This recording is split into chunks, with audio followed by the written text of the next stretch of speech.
CM Revanth రెడ్డికి కేంద్ర మంత్రి కిషన్ రెడ్డి గట్టి కౌంటర్ ఇచ్చారు. తెలంగాణ అభివృద్ధి కోసం ఎవరు కృషి చేస్తున్నారో చర్చిద్దాం అంటూ ఆయన సవాల్ విసిరారు.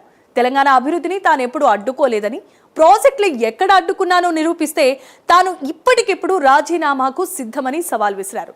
సీఎం తన స్థాయిని మరిచి మాట్లాడుతున్నారని కూడా ఆరోపణలు చేశారు. తనపై రేవంత్ రెడ్డి ఆరోపణలు చేస్తున్నారని కిషన్ రెడ్డి మండిపడ్డారు.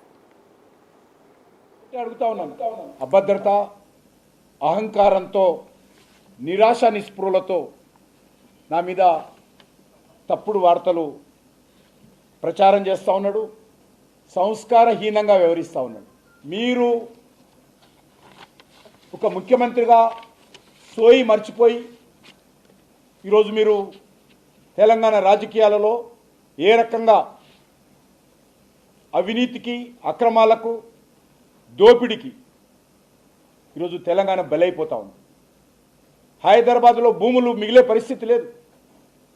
మంత్రులు ఎవరికి వాళ్ళు పోటీ పడి దోచుకుంటున్నటువంటి పరిస్థితి తెలంగాణలో ఉంది. మీరు గత 2.5 సంవత్సరాలుగా ఏదైతే గత శాసనసభ ఎన్నికల్లో మీరు తెలంగాణ ప్రజలకు హామీలు ఇచ్చారో వాటి మీద చర్చకు సిద్ధంగా ఉన్నారని అడుగుతా ఉన్నాను. ప్రెస్ క్లబ్లో చర్చకు వస్తావా, లేకపోతే అసెంబ్లీ ముందు తెలంగాణ అమరవీరుల స్తూపం దగ్గర చర్చకు వస్తావా? నేను సిద్ధంగా ఉన్నాను.